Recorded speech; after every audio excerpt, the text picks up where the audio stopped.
Bismillahirrahmanirrahim. Alhamdulillahirabbil alamin wassalatu wassalam ala asyrafil anbiya'i wal mursalin wa ala alihi wa sahbihi ajma'in. Subhanaka la ilma lana illa ma 'allamtana innaka antal alimul hakim. Rabbi shrah li sadri wa yassir li amri wa hlul 'uqdatam min lisani yafqahu qawli. Amma ba'd. Alhamdulillah ala ni'matil Islam, alhamdulillah ala ni'matil iman wa kafa biha min ni'mah. Alhamdulillah, segala puji bagi Allah Subhanahu wa ta'ala. Pagi hari ini kita kembali diingatkan bahwasanya bulan-bulan, tahun-tahun, minggu-minggu, hari-hari, waktu dari waktu, jam, menit ataupun detik, itu semuanya 100% ada di dalam kepemilikan Allah Subhanahu wa ta'ala. Semuanya ada di dalam perkara-perkara, di dalam genggamannya Allah Subhanahu wa ta'ala. Semuanya menjadi sesuatu yang ngapunten, saya jangan difoto ya. Jadi semuanya adalah sesuatu yang Allah Subhanahu wa ta'ala berikan untuk menjadi perkara-perkara yang kita mampu melaluinya dengan baik atau tidak, menjadikan kita hamba-hamba yang lebih ngerti atau tidak, menjadi hamba-hamba yang ngerti makna perjuangan ataupun tidak. Semuanya adalah perkara-perkara yang menjadi ujian-ujiannya Allah Subhanahu wa ta'ala. Semuanya menjadi penimbang, penakar tentang rasa-rasa yang ada di dalam hati kita. Bagaimana kita nawajih, bagaimana kita menghadapkan perkara-perkara tersebut kepada Allah Subhanahu wa ta'ala kah, atau kepada perkara-perkara duniawikah. Semuanya ada sirnya, semuanya ada maknanya, semuanya akan menjadi bekal-bekal terindah kita ketika kita mampu melaluinya. Semakin tinggi keimanan dan keislaman kita kepada Allah Subhanahu wa ta'ala, semakin tinggi juga hadiah-hadiah yang akan Allah Subhanahu wa ta'ala berikan kepada kita. Kita ada di penghujung bulan Dzulhijjah. Besok sudah masuk tanggal 1 Muharram, masuk tahun baru Islam. Ganti tahunnya dari 1444 menjadi 1445. Ini juga mengingatkan kita betapa jalan lika-liku dakwah yang telah dilalui oleh Nabi kita Nabi Muhammad sallallahu alaihi wasallam di dalam memperjuangkan agama ini, di dalam memperjuangkan akhlaknya umat, di dalam memperjuangkan pengenalan seorang hamba kepada Allah Subhanahu wa ta'ala, telah berlalu jarak 1445 tahun lamanya antara kehidupan kita dengan kehidupan Nabi kita Nabi Muhammad sallallahu alaihi wasallam. Dan kita, walaupun dengan jarak sekian ribu tahun tersebut, sampai detik ini juga dengan puluhan generasi-generasi yang telah berlalu, dan tidak ada satupun dari generasi itu kecuali semuanya akan nemuin ajalnya masing-masing. Napa mboten? Ada apa ndak dari orang 1400 tahun yang lalu yang masih hidup sampai sekarang ini? Tidak ada. Semuanya sudah inna lillahi wa inna ilaihi raji'un. Dan nanti ke depannya mungkin 100 tahun lagi atau 200 tahun lagi, 100 tahun lagi aja, kita yang ada di sini insya Allah juga sudah inna lillahi wa inna ilaihi raji'un. Semuanya akan nemuin waktunya untuk ketemu sama Allah Subhanahu wa ta'ala. Semuanya akan nemuin ajalnya masing-masing. Semuanya akan mendapati yang dijanjikan oleh Allah Subhanahu wa ta'ala masing-masing. Yang tersisa dari kita apa? Nama kita. Yang tersisa dari kita apa? Sejarah kita. Yang tersisa dari kita apa? sepak terjang kita. Kalau yang kita tinggalkan baik-baik akan dikenang baik-baik juga. Kalau yang kita tinggalkan tidak baik akan mengembun begitu saja. Tidak akan ada lagi orang yang mau nginget-nginget kita. 100 tahun ke depan kalau kita tidak menorehkan apapun untuk generasi-generasi selanjutnya kita, maka kita pun juga akan mengembun begitu saja, mati, dilupakan, jadi tanah, berbaur dengan tanah tersebut, dan sudah tidak tersisa apapun dari diri kita, baik itu jasad maupun roh. Baik itu jasad ataupun roh, tidak akan ada sisanya sama sekali. Maka tahun-tahun berlalu, waktu-waktu berlalu, yang bisa kita tinggalkan dengan perkara-perkara yang baik kita tinggalkan.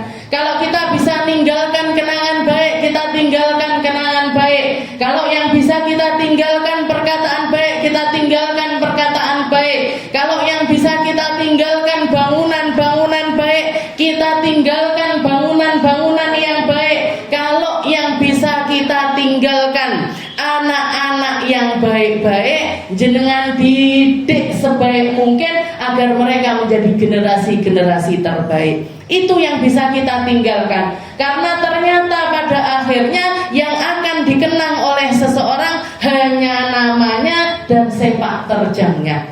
Kalau pepatah kita mengatakan orang gajah mati ninggalkan gadingnya. Napa terusan? Saya juga. Macan mati ninggalkan belangnya. Ninggalkan belangnya. Belangnya yang ditinggalkan. Gajah mati yang ditinggalkan adalah gadingnya. Manusia mati yang ditinggalkan namanya. Namanya akan terus dikenang. Kenapa kok Nabi Muhammad selalu masih disebut-sebut, masih membasahi ribuan, bahkan mungkin jutaan lisan di setiap waktunya, di berbagai tempatnya, baik orang Arab ataupun non-Arab, baik orang yang sebahasa dengan Nabi ataupun yang tidak sebahasa dengan Nabi. Kenapa beliau begitu dikenang? Dan orang-orang yang ada di sekitarnya, Abu Bakar, Umar, Uthman, Ali, kalau yang dari kalangan perempuan, Fatimahuz Zahra, Khadijatul Kubra, Aisyah Ridha, Ummu Salamah, Hafsah, istri-istrinya Nabi. Kenapa mereka jadi orang-orang yang begitu dikenang? Karena yang mereka tinggalkan adalah nama yang indah dan juga sepak terjang yang indah. Dan semuanya tujuannya satu.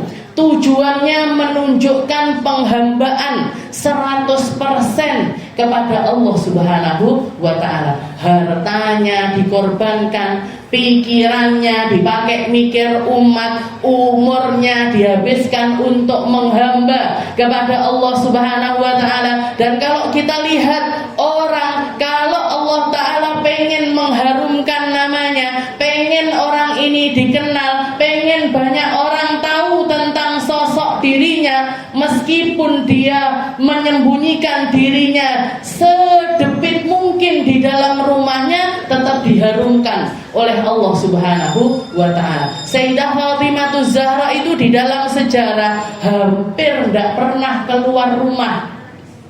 Kalaupun beliau keluar rumah, beliau nyari waktu-waktu malam, waktu-waktu yang paling sedikit orang sudah keliaran di luar rumahnya. Kalau tidak gitu, beliau akan nyari tempat paling sepi untuk jadi jalur perjalanannya. Itu Sayyidah Fatimahuz Zahra. Makanya ketika ditanya sebaik-baik perempuan itu seperti apa, yang tidak pernah dilihat laki-laki dan yang tidak pernah melihat laki-laki. Bukan cuma tidak dilihat loh Bu, bukan cuma menyembunyikan dirinya saja, tapi beliau juga menjaga dirinya untuk tidak melihat. Jadi matanya dijaga untuk tidak melihat yang haram-haram, pandangannya dijaga untuk tidak jelalatan ngelihat kanan kiri. Itu yang dilakukan oleh Sayyidah Fatimah. Tidak melihat laki-laki, juga tidak dilihat oleh laki-laki. Jadi tahun berlalu 1444 tahun kemarin kita sudah melaluinya selama 1 tahun, dan kita akan masuk ke dalam tahun yang baru. Mugi-mugi kita dikasih mata yang baru juga sama Allah. Dikasih mata yang baru ini bukan berarti dijualnya neng di sana, oke? Buatan. Tapi cara pandang kita baru, cara ngelihat kita baru, yang kita masukkan ke mata-mata kita perkara-perkara yang baru. Kalau dulunya biasanya yuk cuci mata, neng di nge-mall. Apa yang dilihat? Tas-tas bagus, jilbab-jilbab anyar, kelambi-kelambi anyar. Oke. Kalau dulu waktu jenengan usia 15, 17, 20-an cari cowok-cowok ganteng, sekarang masih ngeten dong, saya ngomong gini kan, karena biasanya ini insya Allah yang duduk di sini kan ibu-ibu semua, umur 30-an, umur 40-an, umur 50-an, jadi insya Allah sudah berlalu lah masa itu. Sampai umur jenengan sekian ini masih, yuk nyari cogan-cogan, nyari cowok-cowok ganteng, ini belain ini. Jadi ini parah ini, bahaya ini. Jadi bahaya untuk rumah tangganya jenengan, bahaya di dalam hubungan jenengan sama suami. Jadi insya Allah sudah lewat masa tersebut. Ganti apa yang dilihat ini wow, tas-tas yang bling-bling, yang indah-indah, yang baru-baru, diganti sama Allah Taala. Bukan di situ tempat kita healing, itu namanya bukan cuci mata, Bu. Ngeregeti moto malah. Itu namanya bukan jenengan lagi cuci mata, bukan. Masa lihat tok ndak boleh saya. Ya boleh, boleh saja. Silahkan jenengan melihat apapun, mau memasukkan apapun ke mata kita, mau melihat apapun itu terserah kita sebenarnya. Tapi semakin banyak perkara-perkara yang melalaikan, semakin banyak perkara-perkara yang tidak penting, semakin banyak perkara-perkara yang tidak perlu untuk kita masukkan ke dalam mata kita, semakin banyak informasi-informasi seperti itu masuk ke dalam mata kita, kalau sudah direkam sama mata, direkam sama otak, setelah direkam sama otak, ngiliki dikati, habis ngiliki dikati, ngiliki dik bojone.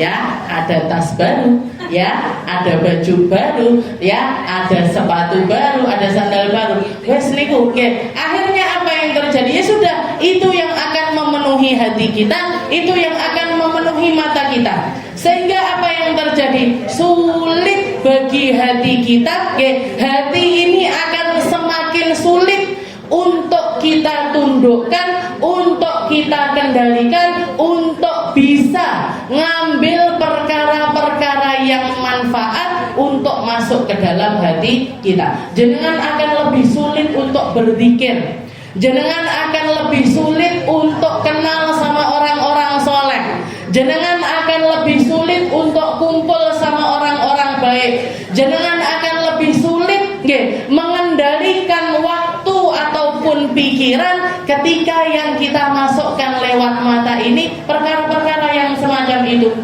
Waktu yang harusnya kita bisa ngaji, entek dunia nge-mall.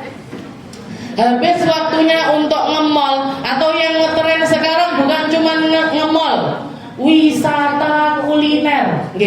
Ngelihat lewat mata, ada warung baru, ada kafe baru, ada tempat makan baru yang estetik, yang bagus buat foto-foto, yang instagramable, saya juga ngerti loh, Bu. Jadi yang bagus buat foto-foto ini itu diparani. Di mana tempatnya? Malang. Budal neng Malang, berangkat ke Malang. Jangan kalau sudah judulnya berangkat ke Malang, ini tidak mungkin 1 jam 2 jam, bisa setengah hari, bahkan mungkin bisa seharian penuh. Marani apa? Yang diparani apa? Kopi. Yang diparani apa? Nasi sepiring. Yang diparani apa? Foto-foto untuk kita upload di media sosial kita. Berlalu 24 jam, berlalu sekian jam. Ini kalau jenengan pakai khidmah sama suami, kalau jenengan pakai untuk khidmah sama suami, dipakai untuk duduk berdua sama suami, jenengan ngomong muji-muji suami terus ATM digareng jenengan. Saking luangnya waktu kita, saking banyaknya waktu kita. Ya Allah ya, jenengan laki-laki paling ganteng ya hadir di dalam kehidupan saya. Ya Allah ya, saya bersyukur punya suami kayak jenengan, sama masak-masak masih ada setoran jenengan. Tapi kalau lisan ini nggak berhenti muji-muji suami, dompet kupet, ATM kupet, semuanya pepet. Jenengan dapat double, dunia akhirat dapat niku, pahala di akhirat dapat, saldo nih bojone dapat, tapi jenengan kalau 1 jam cuma dipakai ke Malang, cuma untuk hahaha, ndak ada manfaatnya sama sekali, ngelihat orang soleh, ndak dapat ilmu manfaat juga tidak, kecuali kalau jenengan setiap kali ngelihat yang semacam itu kayak yang dilakukan oleh Nabi kita Nabi Muhammad Sallallahu Alaihi Wasallam. Nabi Muhammad itu bukannya nggak seneng sama yang indah-indah, bukannya nggak seneng sama yang bagus-bagus. Rasulullah seneng sama onta-onta yang indah. Rasulullah seneng dengan pakaian-pakaian yang indah. Rasulullah seneng ketika melihat istrinya rapi pakai baju bagus. Seneng Nabi.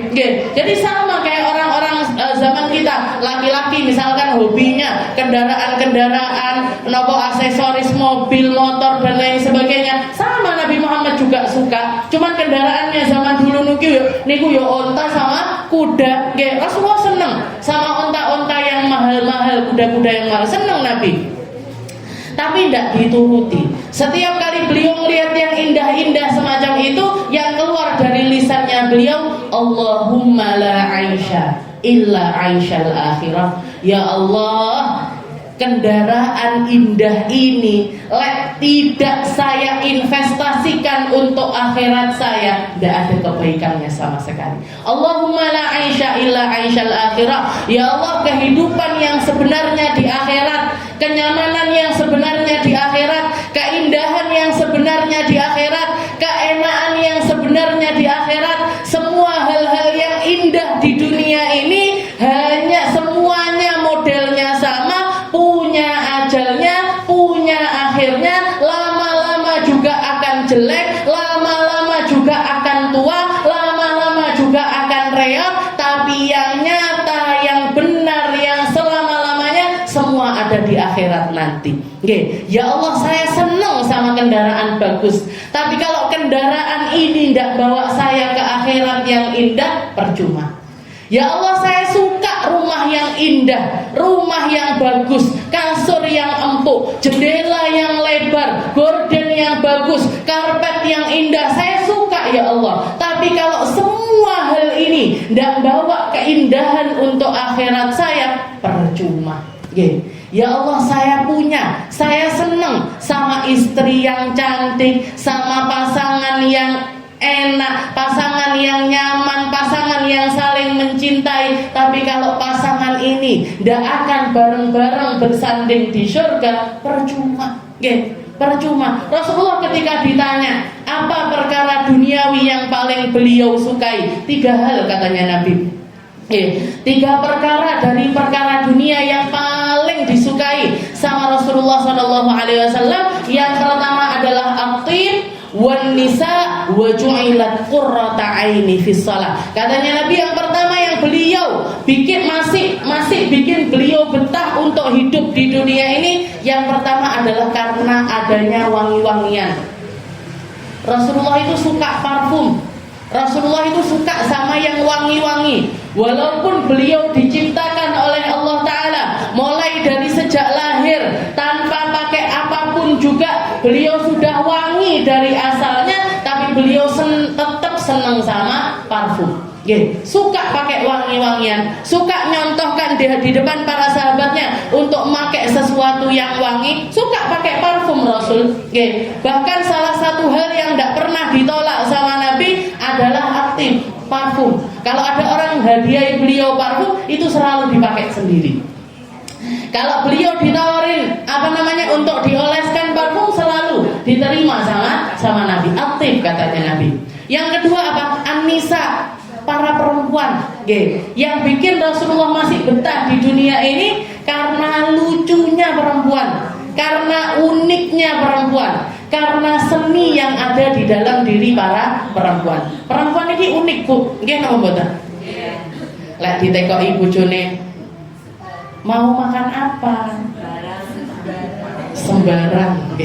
Niku momok buat laki-laki, sembarang nyopo, golek nang ngendi, nyarinya di mana, bakso ya, mau nggak seneng aku bakso, sate ya, nggak suka baunya bakar-bakaran kayak gitu, lagi nggak selera, kolak manis-manis ini darah tinggi, salah kabeh pokoknya. Sembarang itu salah kabeh. Tapi katanya Nabi ini, perempuan ini lucu, unik, dan ketika mereka beribadah kepada Allah Ta'ala, mereka juga beribadah dengan cara yang unik. Maka jadikan keunikannya jenengan itu jalan pintas untuk nyampe kepada Allah Subhanahu wa Ta'ala. Jadikan diri kita yang aneh ini, jadikan diri kita yang punya spesialisasi tersendiri ini untuk nyampe kepada Allah Subhanahu wa Ta'ala. Dan contohnya macam-macam. Sayyidah Asia dengan kesabarannya, Sayyidah Khadijah dengan pengabdiannya kepada suami, Sayyidah Fatimah Zahra dengan penjagaan dirinya yang luar biasa. Begitu juga dengan Sayyidah Maryam, dengan Sayyidah Maryam yang tidak pernah mengekspos dirinya sama sekali. Jadi kan hal-hal yang dianggap manusia sebagai penghalang, justru kita jadikan jalan kita menuju Allah Subhanahu wa Ta'ala. Semua itu tahun ini, tahun baru ini, nanti malam berarti, mulai nanti malam usahakan sebelum maghrib baca doa akhir sana, akhir tahun, baca doa akhir tahunnya sebelum azan maghrib. Nanti setelah azan maghrib, mau setelah sholat maghrib atau sebelum sholat maghrib, baca doa awal tahun. Untuk apa? Kita nutup tahun kita dengan doa, dan kita mengawali hari kita, mengawali tahun kita juga dengan berdoa, dengan harapan-harapan, ya Allah tahun ini mugi-mugi panjang umur, ya Allah tahun ini mugi-mugi bisa jadi hamba yang lebih pintar di dalam memandang, ya Allah tahun ini bisa semakin menjaga hati, ya Allah tahun ini semakin bisa melangkah ke tempat-tempat yang baik dan lain sebagainya. Jangan niatkan, terserah. Kalau tidak bisa noto sendiri, ya sudah pakai doa-doa yang banyak tersebar sekarang ini. Karangannya Habib Ali Habsyi ada, karangannya Habib ini, ulama ini, pakai itu, doa-doa tersebut. Kalau tidak bisa baca sendiri, kalau di musola atau langgar-langgar dekat rumahnya jenengan diadakan, baca doa akhir tahun, awal tahun bareng-bareng. Sempatkan untuk bareng-bareng. Lah tidak bisa, wah saya nanti maghrib pas perjalanan ke sini, pas harus ke sini, di perjalanan nggak bisa untuk mampir ke masjid ataupun musola, sudah baca sendiri. Baca doa akhir tahun, baca doa awal tahun. Kalau dulu di pondok, di pesantren, saya juga diajarkan sama guru-guru saya untuk menyempatkan minum susu. Minum susu putih, tapi minum susu warnanya putih. Jangan stroberi, pisang, coklat, kopi dan lain sebagainya, jangan. Niatnya untuk apa? Tafaulan. Ngikuti sambil ngikuti para ulama yang punya maksud di dalam minum susu itu tadi. Jadi para ulama yang pertama mengajarkan itu, kalau nggak salah, Habib Abuya Sayyid Muhammad bin Alwi Al-Maliki yang ada di Mekah sana. Salah seorang ulama yang julukannya beliau Musnidul Ummah, tempat bersandarnya para ulama, tempat bersandarnya para ulama, saking banyaknya riwayat hadis yang beliau miliki, saking banyaknya hafalan hadisnya beliau, jadi hafalan hadisnya beliau luar biasa banyak, dan ini sambungannya itu beliau hafal. Ini sanadnya ke sini, ini sanadnya ke sini, ini sanadnya ke sini. Yang kalau kita lihat umat zaman sekarang hampir sudah tidak ada ulama yang bisa mencapai keilmuan yang semacam itu. Tapi Abuya Said Muhammad ini beliau orang yang semacam itu. Dan dikatakan beliau, saya pernah cerita juga gitu, di Makla sana ketika beliau wafat hari Jumat terakhir bulan Ramadan. Jadi disolati di Masjidil Haram dalam keadaan umat ini luar biasa banyak. Ramadan itu kalau sudah Ramadan Mekah Madinah itu full, Mekah Madinah. Jadi beliau meninggal itu di 10 hari terakhir, hari Jumatnya beliau meninggal dan disolatkan di Masjidil Haram. Dan kalau di Arab sana di perkuburan Ma'la ataupun Baqi yang ada di Arab, karena musimnya kalau panas-panas sekali, dingin-dingin sekali, biasanya jasad dikubur itu setahun sudah hilang, istilahnya sudah nyatu sama tanah, tinggal tulang belulang sedikit. Makanya di sana biasanya yunbash itu istilahnya setahun orang dikubur, tahun berikutnya dibongkar, dimasuki jasad baru, terus seperti itu. Nah dikatakan kuburannya Abuya ini, Said Muhammad ini, tahun pertama ketika dibongkar utuh badannya. Jadi beliau wafat, setahun kemudian dibuka masih utuh. Tahun kedua dibuka lagi utuh panggan. Tahun ketiga dibuka lagi utuh, sekarang dipermanenkan. Nah, kalau di Baqi itu, di Ma'la ataupun di Baqi, kalau ada kuburan dipermanenkan, itu kalau bukan para syuhada, orang-orang yang mati syahid entah di zamannya Nabi ataupun setelahnya, setelah itu juga kuburannya orang-orang yang terbukti bertahun-tahun dibuka masih tetap utuh, maka dipermanenkan. Abuya Said Muhammad ini sama abahnya beliau termasuk orang yang dipermanenkan kuburannya di pekuburan Ma'la. Jadi beliau yang mengajarkan murid-muridnya kalau sudah awal tahun baru seperti ini dikasih minum susu putih. Niatnya untuk apa? Biar kita punya hati seputih susu. Hilang dendam-dendam di dalam hati kita, iri-iri, dengki-dengki, sehingga ini gampang baper-baper, gampang sakit hati, gampang tersinggung sama orang. Ini semoga diputihkan sama Allah Ta'ala. Mugi-mugi dikuatkan. Susu putih itu kan juga salah satu makanan, bisa dikatakan makanan, bisa dikatakan minuman yang paling banyak nutrisinya. Bukan susu bubuk. Susu bubuk vitaminnya sudah habis. Tapi kalau susu susu asli nih, susu asli yang perahan, kalau bisa nyari yang asli seperti itu, perahan dari sapi, habis itu digodok, itu diminum, itu lebih bagus lagi. Tidak ketemu saya sudah jangan pergi ke susu ultra, susu bear brand, susu apa, pokoknya niatnya saya memulai tahun ini dengan minum air susu putih ini tadi, minum susu putih ini. Selain susu putih itu juga kesukaannya Rasulullah Shallallahu Alaihi Wasallam, dan kalau Nabi sukanya susu putihnya itu susu putihnya kambing, bukan susu putihnya sapi, susu putihnya kambing. Dan tapi monggo, mau sapi mau kambing, pokoknya jangan susunya apa lainnya, kucing maupun jangan. Seperti itu. Jadi tahun baru nih, nanti malam tahun baru. Kalau mau ngikut sama saya, tapi anak kecil-kecil ini acaranya di TPQ Darussalam, saya ngadakan baca doa awal tahun, akhir tahun, habis itu sholat jamaah, minum susu bareng-bareng, habis itu kirap lampion. Jenengan mau ikut, anak jenengan sing cili-cili atau cucu-cucunya, monggo dikirim kalau mau ikut keliling. Al-faslur rabi' fi hurmati nadari rajul ilan nisa wa ilan nisa'il ajnabiyat wa aksuh. Kita masuk di dalam bab yang baru, yaitu setelah kita menyelesaikan bab yang membahas tentang fadlu salatil mar'a fi baitiha wa annahu afdalu min salatiha fil masjid ma'an nabi. Anjuran perempuan apa?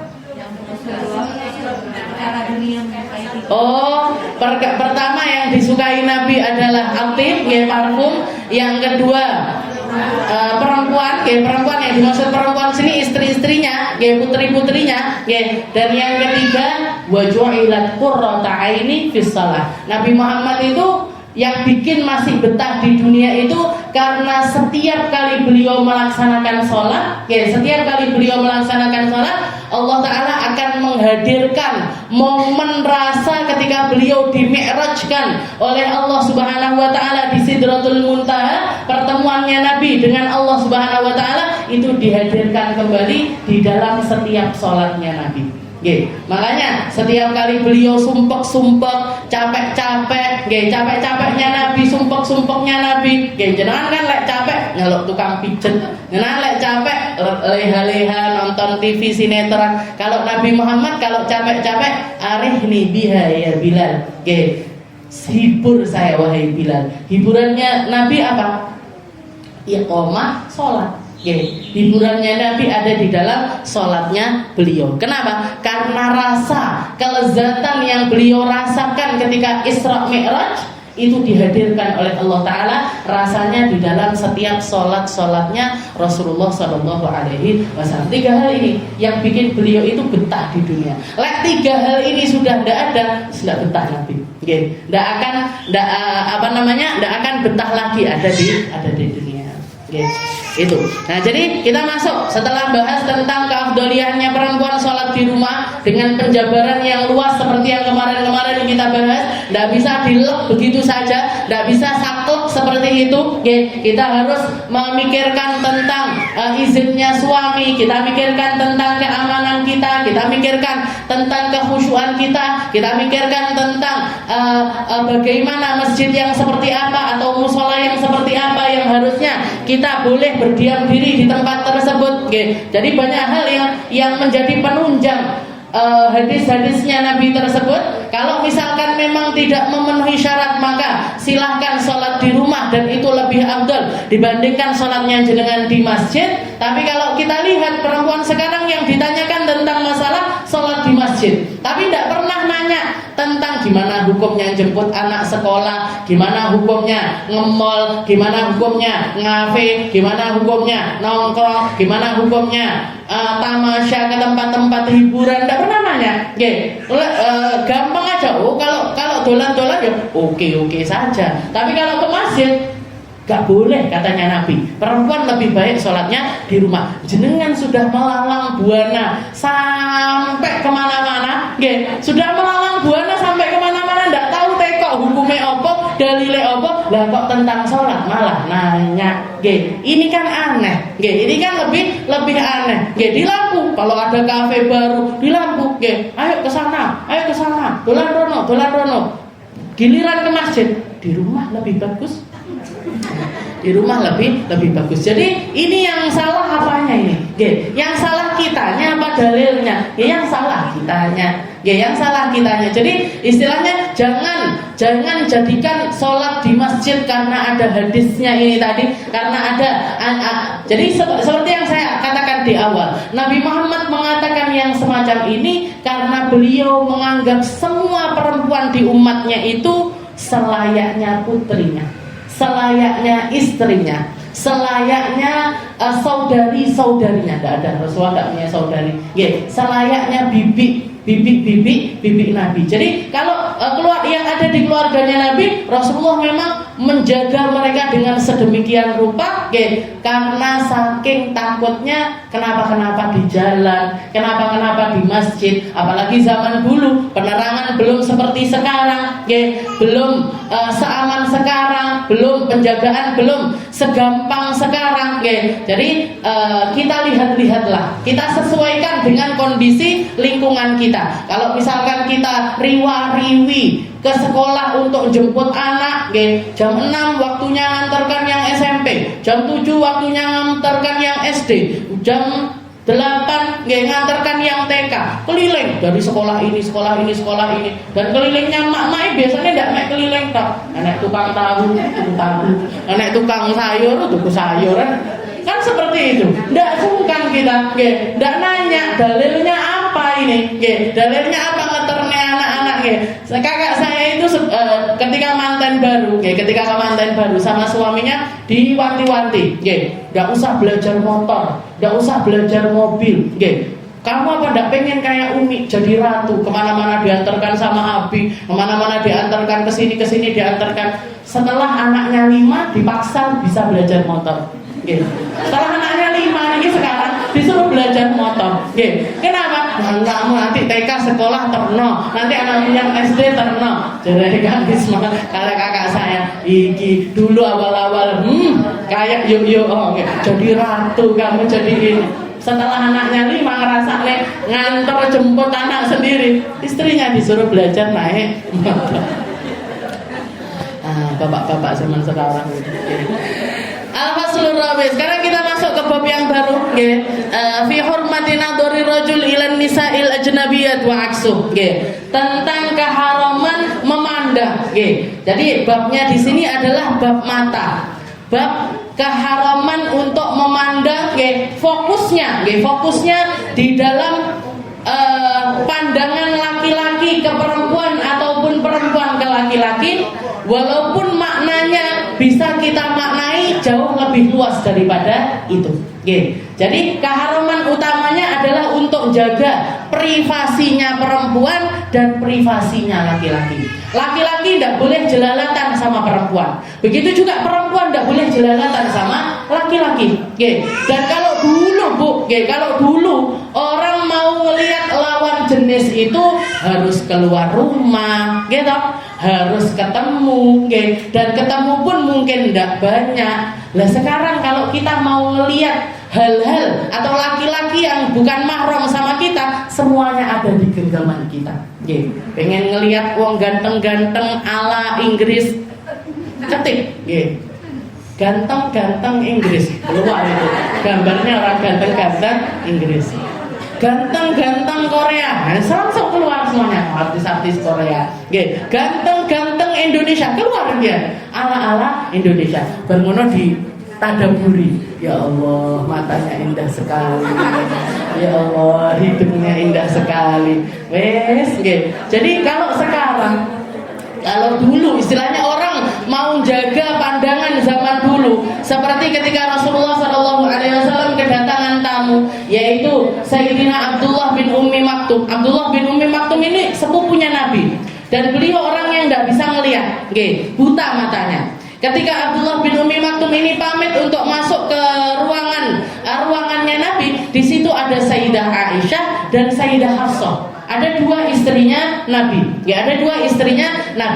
Ketika Abdullah bin Ummi Maktum ini dipersilahkan sama Nabi untuk masuk, dilihat dua istrinya ini panggang nunggu, tetap duduk. Katanya Nabi, loh kamu kok tetap duduk di sini? Ini Abdullah bin Ummi Maktum mau masuk, laki-laki yang bukan mahram sama kamu mau masuk ke ruangan ini. Katanya Sayyidah Aisyah, kan buta ya Rasul, kan Abdullah bin Ummi Maktum tidak bisa melihat kita ya Rasul. Dibalik sama Nabi, apa kalian berdua juga buta? Kalaupun misalkan dia tidak bisa melihat kamu, apa kamu juga balik tidak bisa melihat dia? Bukankah kamu tetap bisa melihat dia? Masuk. Nah, disuruh masuk sama Nabi. Berarti apa? Laki-laki tidak boleh melihat perempuan, perempuan juga tidak boleh melihat laki-laki. Jadi sama hukumnya. Bukan berarti bapak-bapak tak sing harus menjaga pandangan, tidak ada.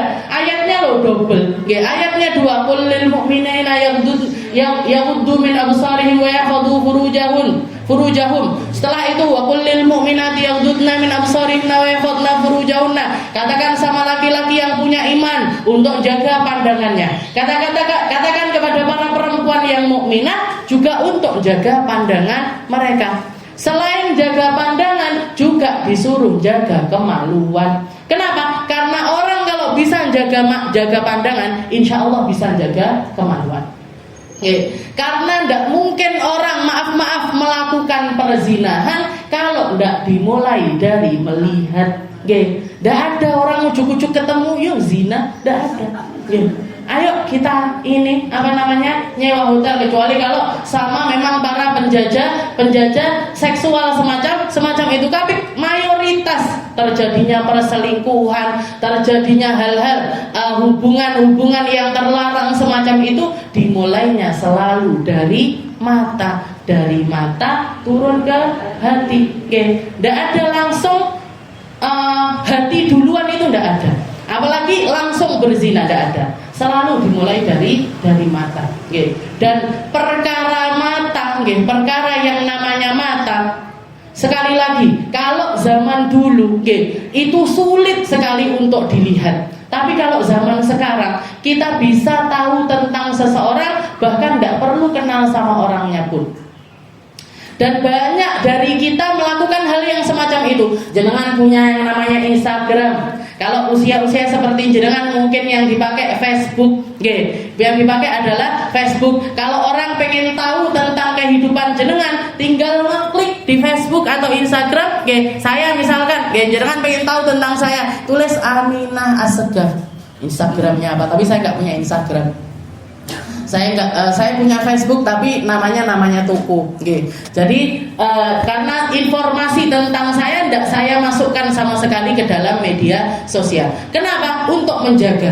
Nabi kita Nabi Muhammad SAW pernah mengatakan, ista'inu ala qada'i hawaijikum bil kitman fa inna likulli dhi ni'matin mahsud. Kalau kamu mau membantu Allah Ta'ala untuk mensukseskan setiap hajat-hajat atau tujuan kita, maka sembunyikan setiap nikmatnya Allah. Sembunyikan setiap nikmatnya Allah. Jenengan pengen wajah cantiknya jenengan ini langgeng. Maksudnya langgeng itu enggak terus cantik sampai kapanpun juga. Maksudnya enggak kena ain, enggak dihasutin orang, enggak dipakai sama orang-orang yang maaf kurang baik seperti dukun atau orang yang ini untuk ngambil foto dibawa ke dukun, ngambil informasi kita dibawa ke dukun, tanggal lahirnya sekian, tahun sekian, tanggal sekian, pas nepai pasaran sekian. Orang-orang jahat-jahat semacam ini akan sulit untuk menggunakan diri Anda di dalam mencapai maksudnya dia. Tapi kalau kita umbar, pagi ini ngaji di villa, pulang dari sini, nanti jam 11, saatnya jemput anak, foto cekrek, bikin status, kasih caption, kasih tak, di tempat di sini, itu akan membuat orang-orang yang punya niatan jahat kepada Anda, kepada kita, semakin mudah untuk mau mencapai tujuannya tersebut. Untuk mencapai tujuannya tersebut. Berapa banyak penculikan terjadi karena hal-hal yang semacam itu. Memang saya tahu dunianya jenengan itu apa yang ada di sekitarannya jenengan. Seorang nenek punya cucu baru, senang apa boten? Senang, difoto, cucunya lagi lari-lari difoto, cucunya lagi makan ini difoto, ini itu, nanti dikasih kata-kata. Nah, orang melihat, oh hari ini lagi di sini, oh hari ini lagi di sini, oh hari ini lagi di sini. Akhirnya apa? Apa yang terjadi? Kalau dia niat memang punya tujuan jahat, nyulek dan lain sebagainya, tahu persis posisinya jenengan di mana, lagi sedang apa, lalainya orang tuanya itu kapan, diperiksa, dibuntuti, mata-matai dan lain sebagainya. Walaupun istilahnya mungkin hal yang semacam itu jarang sekali, kan jarang. Penculikan itu kan 1001. Ya kalau jenengan bukan yang satu itu, kalau yang satu itu, ya kalau bukan jenengan yang ditargetkan, kalau ditargetkan, ya kalau semua hal yang ada pada diri jenengan ini, semua orang menyukainya, semua orang meridhoinya. Di akhir hadisnya Nabi Rasulullah mengatakan, fa inna likulli dzi ni'matin mahsud. Setiap orang punya nikmat, di situ ada orang hasud. Setiap ada orang punya nikmat, di situ ada orang yang tidak seneng. Istilahnya gini, Bu, orang yang tidak suka sama kita itu jauh lebih banyak ketimbang yang suka. Yang seneng ketika kita terpuruk jauh lebih banyak ketimbang yang bersuka dengan sukanya kita, ketimbang yang bahagia dengan bahagianya kita. Tapi ketoknya seneng kabeh kok, tak undang saya mantu, tak undang manten, semuanya kayaknya seneng, semua kayaknya friend. Iya di depannya jenengan, iya di depannya jenengan, di belakang, di belakang apa? panganane ora enak, dekore elek, mantene ngene.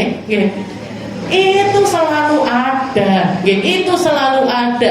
Bahkan di dalam, dan itu perkara dunia ataupun akhirat. Perkara dunia ataupun akhirat. Saya bikin acara, ini majelis ini. Kita bikin majelis, kita ngaji bareng, kita doa bareng, kita zikir bareng, kita belajar bersama-sama di tempat ini. Ya omongan di luar itu, yang kadang-kadang istilahnya sampai tidak masuk akal yang diserang. Yang diserang itu kadang-kadang sesuatu yang tidak masuk akal. Itu terjadi. Itu terjadi kehidupan pribadi saya. Saya suaminya siapa? Saya sudah punya anak apa belum? Rumah saya di mana dan lain sebagainya. Semakin banyak orang kenal, semakin banyak yang nggak suka ketimbang yang suka. Yang hasad selalu lebih banyak ketimbang yang bisa jaga hati. Ketimbang yang komentarnya itu bisa dijaga dengan komentar-komentar yang baik. Celatu itu mesti. Katanya Nabi, ridhon nas ghayatun la tudrak. Ridhonya manusia, semua orang senang sama kita, semua orang ridho sama kita, itu satu puncak yang tidak akan mungkin bisa dicapai oleh siapapun. Sebaik-baiknya kita, akan selalu ada orang yang tidak suka dengan kita. Makanya kita nggak perlu menjelaskan siapa kita kepada para pembenci-pembenci kita. Dan kita tidak perlu menjelaskan keburukan kita kepada orang-orang yang terlanjur suka sama kita. Orang-orang yang tulus dengan perjuangannya kita, dengan momennya kita, dengan hal-hal baik-baik yang kita lakukan bersama. Yang senang akan tetap senang, yang nggak senang juga akan tetap nggak senang. Saya pernah di kajian langsung live istilahnya seperti itu. Ada yang nanya, Ustazah ini Syiah ya? Syiahnya tahu golongan Syiah yang sukanya jelek-jelekin sahabat-sahabatnya Nabi, yang sukanya jelekan Sayyidina Abu Bakar, Sayyidina Umar. Saya katakan sama beliaunya itu, silahkan duduk di kajian saya atau dengarkan rekaman-rekaman di YouTube saya. Mana di antara sekian banyak yang saya sampaikan yang menghujat sahabatnya Nabi, yang jelek-jelekkan tentang sahabat-sahabatnya Nabi. Silahkan jenengan nilai sendiri. Kenapa? Karena mau dijelaskan seperti apapun, yang benci akan tetap benci, yang senang juga akan tetap senang. Ketimbang kita capek-capek sini jelaskan, capek Bu. Capek jelaskan satu-satu semacam itu. Silahkan nilai sendiri, silahkan cerna sendiri, silahkan rasakan sendiri. Kalau tidak cocok silahkan pergi, kalau cocok silahkan hadir. Semacam itu. Sesimpel itu. Bahkan patokannya Nabi diabadikan di dalam Al-Quran, wa ma 'alaika illal balagh. Ya Muhammad, tugas kamu bukan bikin orang cinta, tugas kamu bukan untuk nyari ridhonya semua orang, nyari senangnya semua orang. Enggak, wahai Muhammad, tugas kamu cukup sampaikan kepada umat. Yang senang dapat hidayah akan tetap menyukai dirimu, yang tidak senang akan tetap jadi musuhmu. Musuh itu selalu ada. Musuh itu selalu ada. Bahkan mungkin dari orang-orang terdekat kita. Bahkan mungkin dari orang-orang terdekat kita, orang-orang yang paling kenal sama kita. Kenapa? Orang yang paling kenal sama kita akan tahu persis kelemahan kita di mana. Akan tahu persis. Oh, ini senengane ngene, kayak ono iki. Seperti itu. Jadi katanya Nabi, ista'inu ala qada'i hawaijakum bil kitman. Kalau jenengan punya hajat, dan kita semuanya manusia selama hidup di dunia pengennya kan hajat kita ini terpenuhi. Hajat kita diantaranya apa? Jangan pengen apa mboten? Punya rumah tangga yang tenang, anter ayem, tentrem mulya lan tinoto enak mboten? Kayak tolong aku slogannya. Kan pengen kan sama suami mesra, sama anak-anak enak duduk-duduk sama mereka, sama orang tua kita nyaman untuk ngobrol, nyaman untuk makan-makan bareng. Gimana caranya biar ini selalu terjaga untuk langgeng kemesraan ini biar bertahan lama? Ini gimana caranya? Sembunyikan. jangan jenengan ekspos. Jangan lagi ditraktir anak saya yang sulung di kafe ini. Lihat bilnya, harganya sekian, steak harganya sekian, ini harganya sekian. Itu sekali 2 kali, habis itu bubrah Bu. Habis itu bubrah. Kenapa? Karena kita tidak jaga nikmat tersebut. Apalagi sekarang waktunya dunianya digital. Kayak sudah jadi tren orang. Saya itu sampai tidak habis pikir. Ini orang-orang mending kalau fotonya itu di tempat-tempat yang bagus. Sampai tempat yang tidak bagus dipakai foto. Kenapa? Toiletnya mall dipakai selfie, toiletnya hotel dipakai selfie. Toilet Bu, jenengan bayangkan toilet itu jenengan kalau sudah judulnya toilet, ada ndak orang melakukan kebaikan di situ? Ada orang sholat di toilet? Ada orang bikin pengajian di toilet? Tidak ada Bu. Bagus-bagusnya toilet dipakai maaf buang air kecil, buang air besar, buat ngeluarin hajat-hajat yang semuanya buruk, semuanya tidak bagus. Tidak ada yang bagus dari yang keluar dari manusia ini, tidak ada yang bagus. Belek yo elek, kotoran kuping ya jelek, yang dari hidung ya jelek, apalagi kencing dan juga BAB, semuanya baunya tidak enak. Semuanya baunya tidak enak, bentuknya tidak bagus. Tidak akan jenengan koleksi nih Bu. Saya yakin tidak ada yang koleksi. Ini hari ini koleksi nggak ada. Dipakai selfie. Dipakai selfie. Sudah gitu selfie-nya cekrek sampai 100 foto. Yang dipilih diupload 1.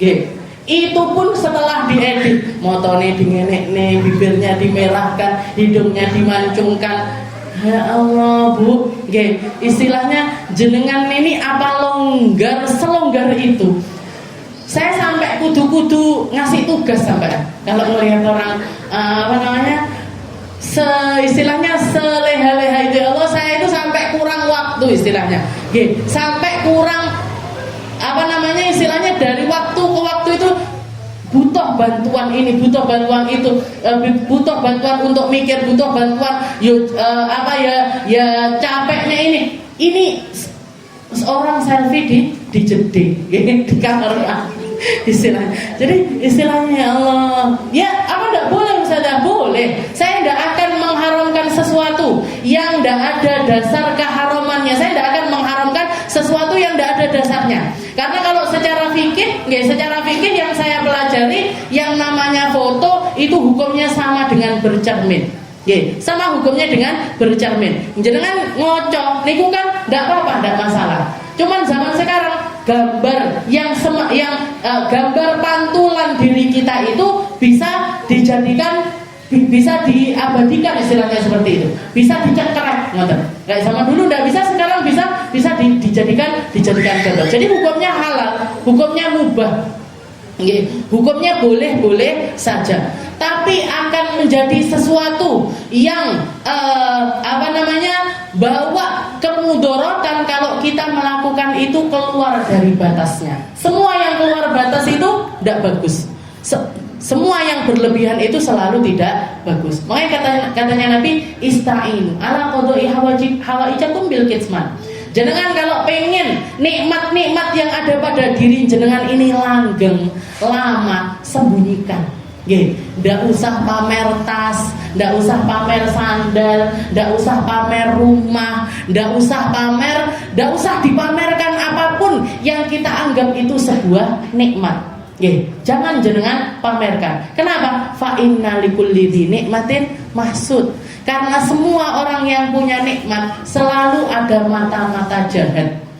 Mata-mata jahat itu selalu ada, baik kita niat ataupun tidak niat. Jangan pernah dengar yang namanya penyakit ain? Pernah dengar penyakit yang namanya ain? Apa itu ain? Mata. Matanya orang yang tidak senang, bahkan matanya orang yang senang kadang-kadang bisa bawa mudarat kepada orang tersebut. Kadang-kadang bawa mudarat sama orang tersebut.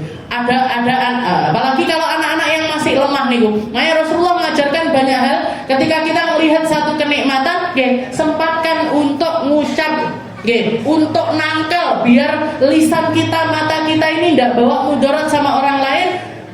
Lindungi dengan apa? Lindungi dengan nama Allah. Lindungi dengan nama Allah. Jadi jangan misalkan senang, Ya Allah, kok lucu men gelas ini. Masya Allah, Masya Allah, Subhanallah, la haula wala quwata illa billah. Itu akan bikin hal ini tadi terbentengi dari jahatnya pandangannya kita. Berapa banyak anak kecil habis disambangin dilihat, lucunya, gemesnya ini, habis itu panas, habis itu sakit, habis itu jadi ringkih dan lain sebagainya. Kenapa? Banyak kemungkinan itu dari penyakit ain. Dan itu disetujui sama Rasulullah Shallallahu Alaihi Wasallam. Yang namanya mata jahat itu ada. Yang namanya mata jahat itu ada. Bahkan orang yang nggak bermaksud pun kadang-kadang bisa mengenai hal tersebut. Makanya dilindungi dengan nama-nama Allah. Kalau udah gitu apa? Disolawatin. Allahumma sholli ala sayyidina. Ya Allah, api tonggoku tas tuku mobilnya. Allahumma sholli ala sayyidina Muhammad. Mugi-mugi awet, mugi-mugi dengan tulus tapi Bu, jangan mugi-mugi awet. Jadi ini, hati yang seputih susu nih, wow, jangan eling-eling. Jadi kita babnya adalah fi hurmati nadhari rajul ila nisa'il ajnabiyat wa aksu. Jadi bab keharaman mandang laki-laki ke perempuan ataupun perempuan kepada laki-laki. Ini sesuatu yang penting untuk kita pelajari, sesuatu yang penting untuk jaga harkat serta martabatnya kita, sesuatu yang penting untuk jaga diri kita untuk selalu berada di dalam pandangannya Allah Subhanahu wa taala. Gampangnya, ini salah satu tips dari salah satu teman saya dari Abu Dhabi, dari Dubai. Beliau itu selalu mengatakan, kalau kita sekarang zamannya media sosial, semua orang dari kita punya yang namanya Instagram, Facebook, TikTok, YouTube, ini itu dan lain sebagainya. Dan kadang-kadang, apalagi sekarang ada yang namanya short nih Bu, kita ndak niat ngelihat aja kelihatan. Kita ndak niat, ndak pengen ngelihat aja, tahu-tahu lewat sendiri. Oh, artis ini beritanya bercerai. Oh, artis ini lagi umroh. Oh, artis ini ngapain juga kita nggak nyari tahu tentang orang, tapi jalan gitu aja. Dan banyak orang yang nganggur-nganggur ya, senengannya scroll seperti itu. Katanya beliau mengatakan kalau kita mau jaga pandangan, satu gampangnya, mata yang kita pakai sekarang adalah mata yang sama yang nantinya akan ditakdirkan untuk melihat kepada keindahannya Allah Subhanahu wa taala, keindahannya Nabi Muhammad sallallahu alaihi wasallam. Dan mata-mata ini nantinya di dalam proses pertemuan kita ini yang akan ditakdirkan bertemu adalah yang sebersih-bersihnya mata, yang seterjaga-terjaganya mata. Karena Allah Ta'ala maha indah, yang diterima sama Allah Ta'ala perkara-perkara yang indah. Dan Rasulullah menyebutkannya di dalam hadis, dikatakan oleh Nabi, nanti para penduduk syurga di dalam syurga ketika berada di tengah-tengah kenikmatannya akan selalu ditambah nikmat-nikmat tersebut. Dan puncaknya nikmat syurga adalah ketika mata-mata mereka diizinkan untuk memandang kepada keindahannya Allah Subhanahu wa ta'ala. Setelah itu Rasulullah nunjuk ke atas langit, nunjuk ke atas bulan. Wahai para sahabatku, apa kalian semuanya bisa melihat bulan sekarang ini? Bisa ya Rasul. Apakah orang-orang yang ada di Madinah bisa melihat ke bulan sekarang ini? Bisa ya Rasul. Yang di sana bisa apa enggak? Tanpa ayel-ayelan, tanpa kita harus desek-desekan, bisa kelihatan bulannya apa enggak? Bisa ya Rasul. Sebagaimana kalian bisa melihat kepada bulan la tumaruna fi, tanpa ada desek-desekan di dalamnya, kamu nanti di dalam surga juga akan diizinkan untuk melihat kepada Allah Subhanahu wa ta'ala. Maka jangan sampai mata yang akan melihat kepada Allah Ta'ala ini kita kotori, kita kotori dengan hal-hal yang tidak penting, kita kotori dengan perkara-perkara duniawi, apalagi kita kotori dengan memandang sesuatu yang sungguh-sungguh Allah Subhanahu wa ta'ala telah haramkan untuk kita melihatnya. Laki-laki yang bukan mahram, baik itu real live di depan kita ataupun lewat media-media sosial kita. Jangan sampai kita terjerumus di dalam perkara-perkara yang haram. Jangan sampai dipakai untuk melihat hal-hal yang benar-benar dimurkai oleh Allah Subhanahu wa taala. Kita jaga, kita perhatikan, kita eling-eling, kita jaga sampai di hari pertemuan kita dengan Allah Subhanahu wa taala dan juga kepada Nabi kita Nabi Muhammad sallallahu alaihi wasallam. Mungkin dijaga semua matanya. Mungkin digampangkan untuk bisa jaga mata. Mungkin digampangkan untuk bisa menundukkan pandangan kita. Mungkin dijaga mata serta hati kita untuk selalu bisa memandang sesuatu dengan positif, tanpa merendahkan siapapun, tanpa memandang buruk kepada siapapun. Ala hadhihi niyyah wa ala niyatin salihah wa ila hadratin Nabi Muhammad sallallahu alaihi wasallam bisirril Fatihah.